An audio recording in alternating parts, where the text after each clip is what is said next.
adalah haji. Jadi haji itu proses kita menuju kepada hajat-hajat itu, begitu. Yang menjadi pertanyaan, kebutuhan apa? Kan menjadi pertanyaan begitu. Allah Subhanahu wa taala menciptakan manusia dari zaman Nabiullah Adam sampai Rasulullah Muhammad sampai akhir zaman. Itu manusia berkebutuhan. Yang menjadi pertanyaan, kebutuhannya seperti apa? Maka kebutuhan itu sebetulnya telah dijawab salah satu doa di dalam haji. Nah, ini yang menarik. Rabbana atina fid dunya hasanah wa fil akhirati hasanah wa qina adzabannar. Itu doa ketika nanti kita sudah menyelesaikan salah satu rangkaian umroh. Karena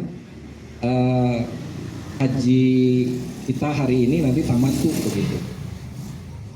Nah, ini adalah doa yang Allah persiapkan sungguh bagi semua manusia. Tidak ada satupun manusia yang tidak menginginkan Rabbana atina fid dunya hasanah wa fil akhirati hasanah. Jadi manusia itu Allah tahu betul pasti kebutuhannya ingin sukses di dunia dan bahagia di akhirat. Itu konsep Allah, tidak mengenal ras, suku, bangsa dan agamanya apa. Ketika dia manusia, dipastikan menurut Allah dia ingin sukses di dunia dan bahagia di akhirat. Makanya kalimat ini kalau kita hubungkan, korelasikan dengan haji, sungguh luar biasa. Kan kita sering bahasa, bahkan sering disebut doa sapu jagat begitu. Ternyata doa itu dilatar belakangi lahir ketika ada salah satu rangkaian haji yang sudah beres. Luar biasa. Artosna artinya bahwa mereka yang melaksanakan haji dengan hajatnya memohon kepada Allah agar setiap langkah yang sudah dilakukan di sana senantiasa menjadikan mereka sukses dan bahagia di akhirat.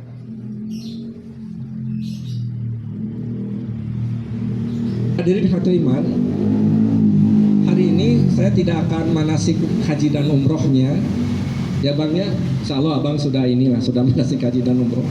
Tapi saya mencoba meriadoh, mengambil sisi hikmahnya, karena begini, kalau ibadah fikih itu bisa kita pelajari dan sering kita pelajari, bahkan di masjid juga kita mempelajari itu. Jadi masalah ta'abudi, nanti sifat kaifiat, nanti silahkan nanti bisa dilihat rujukan dalam kitab-kitab fikih atau rujukan yang sudah jadi dari KBHIA yang sudah ada. Tapi saya ingin mencari hikmah-hikmahnya saja. Ini sebagai motivasi. Ketika kita memulai dengan ihram, labbaik umratan begitu, atau labbaik hajjan. Setelah itu maka Allah Subhanahu wa taala memerintahkan kepada kita muncul larangan-larangan. Nah, sudah mulai ketika ihlal ihram itu. Dan ihlal ihram itu karena kita berada di Indonesia, Rasulullah sudah menetapkan yang disebut miqat. Dan hari ini Adedi miqat Purwakarta karena berada di kloter 35 gelombang kedua, itu kita langsung ke Mekah. Berarti miqatnya ada di Yalamlam atau Qarnul Manajil. Nah, ini nanti akan terjadi sedikit perbedaan, tidak apa-apa. Perbedaan yang pertama begini, Pak. Ada kemudian yang menyiapkan diri ketika di embarkasi, karena ihlal ihram itu diucapkan ketika mulai di miqat. Dan miqatnya bukan di embarkasi, bukan di Pondok Gede begitu. Tapi miqatnya nanti kita itu berada di pesawat.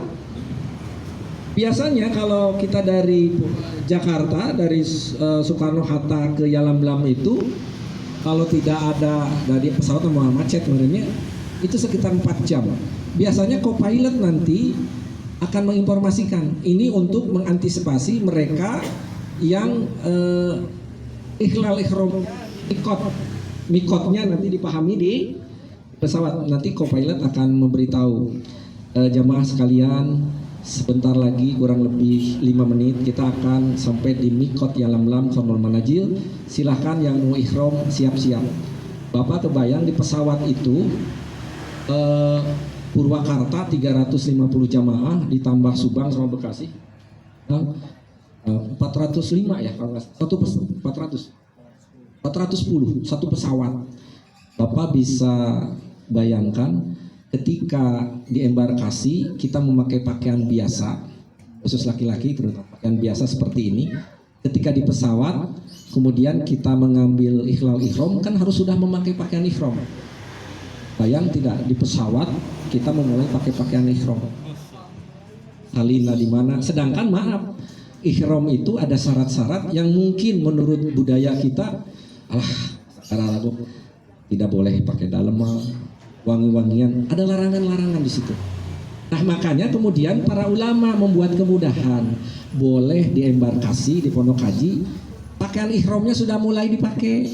Tapi kalau bapak mau dipakai di pesawat juga boleh. Begitu. Ini untuk menghindari supaya tidak terlalu terjadi kegaduhan orang menggunakan pakaian ihram. Jadi silahkan nanti kan beren cek batur teh ulun terus dianggo atau pakaian ihram. Nah memang belum ikhlal di embarkasi mah.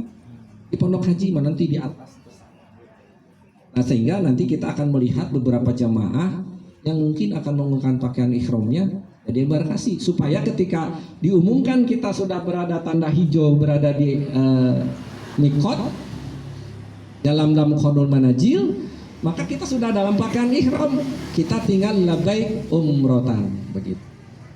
Setelah itu baru yang barusan talbiyah. Labbaik Allahumma labbaik labbaik la syarika labbaik innal hamda wa ni'mata lakal mulk la syarika. Kan luar biasa, Pak. Jadi kalau kita lihat di dalam kitab Riyadhus Shalihin Imam An-Nawawi rahimahullah dalam bab iman dan niat, bahkan bisa dilihat hadis nomor 140 An-Nawawiyah Imam Nawawi tentang innamal a'malu binniyah. Yang menarik Pak, bahwa di situ perlu menghadirkan niat yang ikhlas. Maka ketika Allah Subhanahu wa taala menyatakan bahwa haji ini wajib dilakukan oleh manusia atas undangan Allah dengan mengunjungi Baitullah bagi mereka yang mampu. Bagi mereka yang akan berangkat haji, maka ikhlaskan niat. Ikhlaskan niat. Ini berat Pak niat itu. Karena kenapa? Niat hari ini sangat berat karena nanti ketika kita melaksanakan salah satu rangkaian ibadah haji tawaf, ujiannya banyak Pak. Kata Ibnu Abbas, ujian yang terbesar adalah salah satunya setan selalu membisikkan di kanan dan ke kiri. Salah satunya apa? Selfie Pak. Yang seharusnya kita melakukan bacaan-bacaan dari Ruknul Yamani ke Hajar Aswad. Di sana ada bacaan, umpamanya bacaannya Rabbana atina fid dunya hasanah wa fil akhirati wa qina adzabannar. Kita sibuk selfie. Itu sudah mulai mengganggu ibadah kita. Hati godaannya sekarang banyak. Kalau dulu para ulama nggak ada HP. Iya. Sekarang godaannya banyak Pak. Selfie. Masya Allah. Dan sepertinya tidak lengkap kalau ibadah kita tanpa selfie nanti di sana. Yang menjadi masalah ini luar biasa. Kata Imam Nawawi, kalau lihat dari tadi, bisakah kita menjaga hati kita untuk ikhlas? Jangan-jangan di situ muncul sedikit ria dalam hati kita, ingin dilihat orang, kan ini bahaya. Nah, itu artinya kita perlu meriadah diri kita dulu. Karena berangkat haji mah ada uang hari ini 25 juta, masuk porsi dapat, tunggu 17 tahun berangkat. Logikanya seperti itu. Tapi ada yang lebih penting daripada itu, meriadah hati kita, melatih. Dan sepertinya ibadah apapun akan sama seperti itu. Hadirin satu iman. Kemudian ketika bacaan talbiyah itu yang tadi disampaikan, dibacakan, itu satu bacaan yang mengandung makna keimanan yang luar biasa. Jadi bacaan itu labbaik Allahumma labbaik. Ya Allah, aku memenuhi panggilanmu. Ya Allah, kami meyakini bahwa tidak ada sekutu bagimu. Ya Allah, kami memuji dan nikmat yang telah didapatkan itu semata-mata darimu, dan kekuasaan itu juga kekuasaan tanpa ada sekutu. Kalimat tauhid yang luar biasa, yang susah implementasi. Sekarang begini Pak, ketika kita berada di pesawat, ya Bang ada di pesawat, ketika sudah ikhlal ihram berarti membaca terus talbiyah sampai kita nanti berhentinya baca talbiyah itu sampai ketika kita berada di Hajar Aswad. Kita berhenti karena setelah di Hajar Aswad kita akan melakukan tawaf kudum. Itu tawaf kudum, tawaf yang pertama, maka bacaan talbiyahnya berhenti di situ langsung tawaf kudum nanti. Ketika kita berada di pesawat, kalau kita mengetahui makna kalimat itu saja, saya yakin jemaah menangis Pak. Karena kalimat itu mengandung makna penyerahan diri yang total kita kepada Allah Subhanahu wa Ta'ala. Totalitas kita serahkan Pak. Bapak ada di atas pesawat, tidak bisa berhenti. Kalau Bapak kabur ya jatuh, ya meninggal, udah tidak bisa kemana-mana. Kalau Allah menakdirkan 410 orang itu kecelakaan, syahid begitu, tapi Bapak bisa bayangkan kita akan bermuntang ke sana gitu, kita akan menyandarkan diri kepada siapa? Tidak ada lagi, hanya kepada Zat yang Maha Kuasa, Allah Subhanahu wa Ta'ala. Makanya kalimat itu kalau kita perhatikan dengan mata, labbaik Allahumma labbaik labbaik la syarika lak labbaik, aduh Pak, itu penyerahan diri yang total, diserahkan sadayana ke Allah. Kalau seandainya Allah takdir kita harus meninggal pada waktu itu, menjamin dengan husnul khatimah, kan begitu, tidak ada yang ditakutkan. Makanya kemarin ketika kita dari penyuluh Majelis Ulama Indonesia menyampaikan ke daerah-daerah, jangan pernah takut dengan COVID. Kan ente seunusian ku COVID Pak kemarin Pak. Ya, ditutup. Semua orang takut sama COVID. Tapi bukan kita harus takut sama COVID, kita sikapi COVID. Makanya muncul aturan dari pemerintah, dinas kesehatan, protokol, ikhtiar. Kan di dalam kaidah usul ada saddud darai, mencegah lebih baik daripada mengobati, itu usul dan dipakai oleh para ulama kita. Makanya memakai masker, sanitizer itu ikhtiar saja. Imannya bukan di situ, itu bentuk ikhtiar saja. Kami Bapak hujan, tengah payung juga mangga, paling basah Pak. Cuman kalau ada mendung Bapak bawa payung, itu kan satu daroi. Bapak mencegah supaya tidak basahan. Nah, dalam usul di dalam agama kita mengajarkan itu. Kan kadang-kadang ada pihak yang sengaja menggoreng info-info di negara kita. Tujuannya apa? Negara ini supaya chaos Pak, kacau. Kalau negara sudah kacau, karena kekacauan satu negara adalah satu hal yang paling mudah disusupi oleh kelompok lain, ismul bahaya Pak. Kan hari ini hujat-menghujat terhadap pemerintah luar biasa. Kalau Bapak punya medsos, pasti yang senang itu menghujat pemerintah. Wah itu luar biasa, senang begitu. Ini kalau bisa kita kritik saja yang lebih membangun. Apa hadirin sekalian yang dimuliakan Allah Subhanahu wa Ta'ala, maka ketika kita mengucapkan Rabbana atina fid dunya hasanah wa fil akhirati hasanah wa qina adzabannar, sebagai perwujudan bahwa itu hajat manusia yang Allah siapkan, keinginan sukses di dunia dan bahagia di akhirat itu, maka Bapak bisa lihat di dalam Al-Quran surat Al-Qasas ayat 77. Al-Qasas itu surat ke-28 ayat ke-77. Allah sampaikan dengan kalimat wattaqi fi ma ataqallahu darul akhirat. Kata Allah, perhatikan bahwa seyogyanya kehidupan kamu itu punya nilai dong, kata Allah, untuk akhirat kamu. Nah, ayat ini juga tidak usah dijawab. Jawabannya yang tadi, wal tandur nafsun maqaddamat liqot, introspeksi saja. Saya juga introspeksi, saya tidak merasa paling alim di sini. Hanya pas kesempatan saja untuk bicara di sini. Ya, apakah kehidupan kita atau saya nilainya belum untuk akhirat gitu. Nah, gawe sama diri masing-masing. Kena diwaler, istifham inkar begitu. Kalimat tanya yang tidak perlu dijawab tapi perlu direnungkan. Tapi unik, di dalam Al-Quran kelanjutan Al-Qasas 77 Allah melanjutkan walatan sanasi buka minat dunia. Tapi jangan kau tinggalkan hak-hakmu di dunia. Apa yang kita peroleh di dunia ambil, kata Allah. Maka dengan ayat ini bersambung ini, para ulama, nah luar biasa nih para ulama ini kemudian membuat kaidah usul. Oh, berarti ada mafhum yang muncul bahwa umat Islam wabil khusus jangan pernah meninggalkan dunianya. Profesi apapun silahkan, selama itu baik. Dalam bahasa agama baik itu halal lah begitu. Tapi harus diingat, semua aktivitas di dunia itu yang itu tadi darul akhirah harus punya nilai untuk akhirat, itu saja. Dan global namanya anu rawatman nanti turunan-turunannya begitu. Itu turunan-turunannya.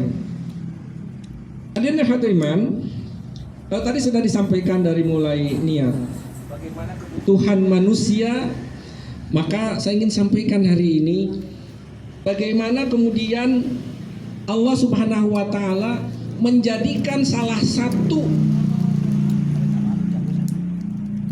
wukuf di Arafah itu menjadi inti ibadah haji. Al-haju Arafah. Inti ibadah haji itu Arafah. Wukuf Pak. Pami urang ini uninga, perjalanan wukuf di Arafah itu tidak ada yang disebut seperti tawaf lah. Kalau tawaf nanti kita ada ramal, lari-lari kecil. 7 keliling Pak. Kalau Bapak berada di 7 kelilingnya yang paling luar, berarti Bapak 7 kelilingnya yang paling panjang. Kalau yang paling mendekati Ka'bah ya berarti yang paling pendek. Tapi 7 keliling ada ramalnya, tawaf Pak. Tapi tawaf tidak disebut inti ibadah haji oleh Nabi. Ada lagi setelah selesai tawaf, sholat sunnah di Maqam Ibrahim. Jadi Maqam Ibrahim teh kalau lihat dari Ruknul berarti Hajar Aswad. Di situ ada Multazam. Multazam itu antara Hajar Aswad sareng pintu Ka'bah. Nanti geser ke sebelah sana dikit. Nah ini Pak Haji Tono mungkin kebayang, geser sedikit. Kemudian ada Maqam Ibrahim. Dari Maqam Ibrahim ini nanti setelah selesai tawaf yang 7 putaran itu ada salat sunat. Tapi silakan nanti salat sunat juga sunat disesuaikan dengan keadaan. Karena di sana mungkin tahun ini 1 juta ya, 1 juta lebih lah jamaah di dunia untuk ibadah ke sana. Disesuaikan saja nanti. Kemudian yang menarik adalah putaran tawaf itu kan nanti ada Hajar Aswad, Ruknul Iraqi, Syam dan Yamani. Di situ nanti ada Hijr Ismail dulu. Itu semua adalah rangkaian dikelilingi 7 keliling. Kita menyebut itu inti ibadah haji. Setelah itu ke sa'i, wah uih Pak, Sofa Marwa 7 kali. Di Sofa Marwa 2 kali, Marwa Sofa 3 kali, Sofa Marwa terus. Tapi ketika Bapak wukuf di Arafah, kieu Pak wukuf di Arafah mah Pak. Sami seperti kieu sila. Mungkin anu kecapean mah ngagoler. Macam-macam. Tunduh, nyarande. Ya wukuf harus begini. Tapi di dalam wukuf itu apa Pak? Kita merenung. Yang tadi wal tandung nafsun, perhatikan masa lalu. Ketika di wukuf teh merenya si abang teh, aduh, sudah apa saja saya tuh di Purwakarta. Begitu kan? Sudah bisa apa saya kepada orang tua dan makin banyak. Jadi introspeksi terus, berpikir, merenung dan kemudian diselang dengan membaca takbir, tahlil, tahmid. Dan itu wukuf itu tidak kemana-mana. Ya begitu saja. Dilakukan setelah mabit tanggal 8-nya nanti. Mabit di Mina, nginep, ngendong paginya sahur setelah duhur nanti kita jalan ke Arafah, duhurnya kurang lebih baru dimulai wukuf di Arafah sampai kurang lebih ke malam gitu, sampai ke maghrib.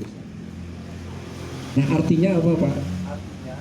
Bahwa manusia itu hikmahnya oleh Allah tidak diukur oleh rutinitas, sejauh mana besarnya rutinitas yang dia lakukan. Jadi kita di dunia ini, kalau kita lihat hikmah dari semua itu, jangan terlalu disibukkan oleh dunia sehingga kita lupa perenungan kepada akhirat Pak. Kalau saya tanya, pertanyaan itu bukan dari saya. Pertanyaan ini dulu dari Kiai Abun yang raya yakin teh cenah urang teh bakal hirup terus. Kan eta teh pertarosan teh kedah dijawab, bahkan pertarosanna ge lepatnya Pak nya. Pami aya pertarosan, Bapak yakin bakal hirup terus? Itu pertanyaan teh salah Pak. Usul. Tapi pertanyaan itu ketika disampaikan pasti jawabnya pasti tidak yakin. Tapi pertanyaan itu kalau direnungkan, kalau tidak yakin, ayo orang sama-sama supaya kehidupan ini mempunyai nilai ke simpuring berlumuran dosa.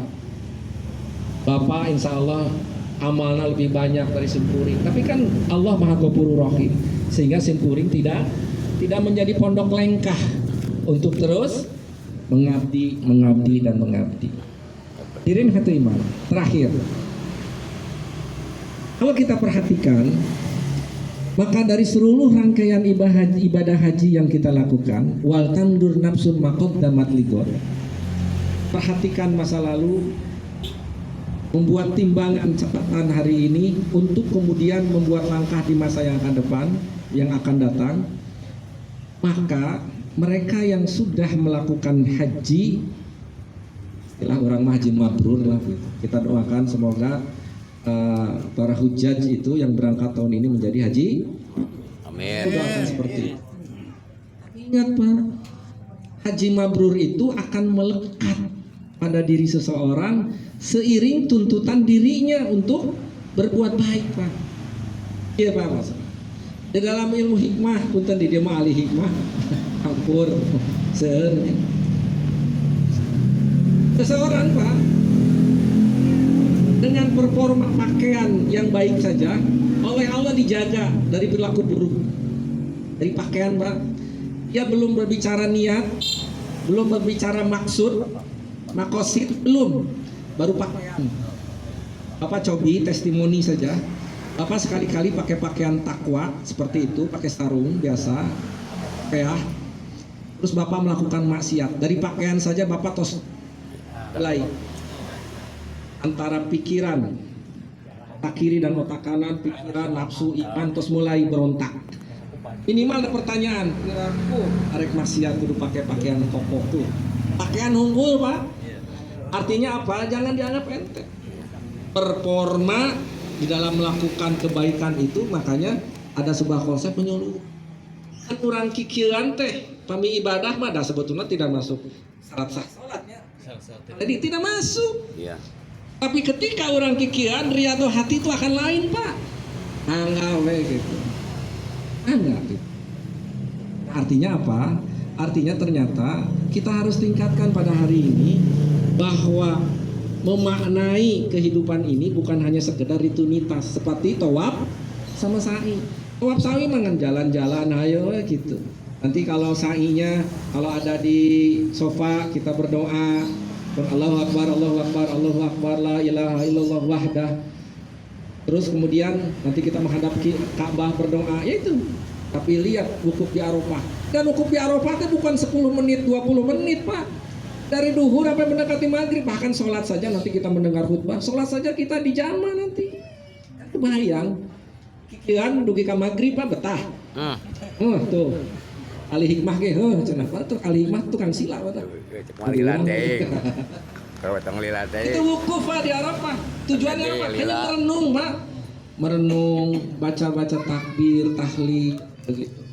Kemudian berdoa. Ini seperti intinya apa saya ingin sampaikan, yuk orang sami-sami sering tangtos hadir di tempat ia berlepas diri Yosua mah teu uninga bili sumkuring. Dipanggil ku Allah Subhanahu wa taala, nu uning aku simkuring sama saya. Saya berlepas diri bahwa saya sudah menyampaikan bahwa memang ibadah itu dituntut untuk mampu meriadoh diri. Nabi kayak gitu Pak. Punten di masa kedik. Hiji riwayat anu di tos uningalah di dieu. Tapi ku simkuring bade diulang we. Perilaku Nabi ketika beliau dijuluki Al-Amin bukan oleh para sahabat Pak, kan ayeuna mah mulai 2024 terus mulai ada KIB naon? KIB. Ya eta lah. Tim ses. Maksudnya tim sukses. Nabi ketika dijuluki Al-Amin teh kusaha Pak? Orang Quraisy Pak, kafir Quraisy. Apakah Nabi punya tim sukses? Nabi tegadu tim sukses, sugan tim sukses Nabi kayak, nanti kamu sebut ya Muhammad itu Al-Amin gitu. Ya Pak. Atau Nabi teriak-teriak di bukit begitu, sebut saya Al-Amin, henteu Pak. Tapi Nabi mampu disebut Al-Amin karena perilaku dedikasi yang lahir dari habitual action, dari kebiasaan dia. Ini artinya bahwa ibadah haji gelar mabrur itu, mudah-mudahan gelar mabrur nanti akan terefleksi oleh sifat dan sifat. Nanti abang, kalau abang kan memang sebelum haji juga kalau ada di sini sapa-sapa masjid. Tapi nanti ketika sudah haji, sudah pulang dari haji begitu, pulang lagi, nanti sudah mulai dirinya teriadoh Pak. Tanyain nanti kalau sudah pulang haji. Pami maghrib, Allahu Akbar, Allahu Akbar. Pak Haji Tono kan itu, abang mau kersa lap-lap mobil di dia. Ini mana on? Mas, bareng dengan saya. Terus mulai. Itu yang dimaksud Allah akan menjaga orang yang beriman itu dari sifat-sifat dari situ dulu Pak.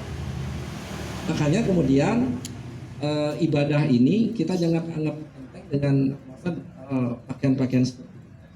Makanya Simkuring ingin menyampaikan terakhir sekali. Seringkali kita mudah mengatakan kata sombong. Simkuring ingin mencoba bahwa ternyata Al-Quran surat Al-Qasas ayat 76 wabil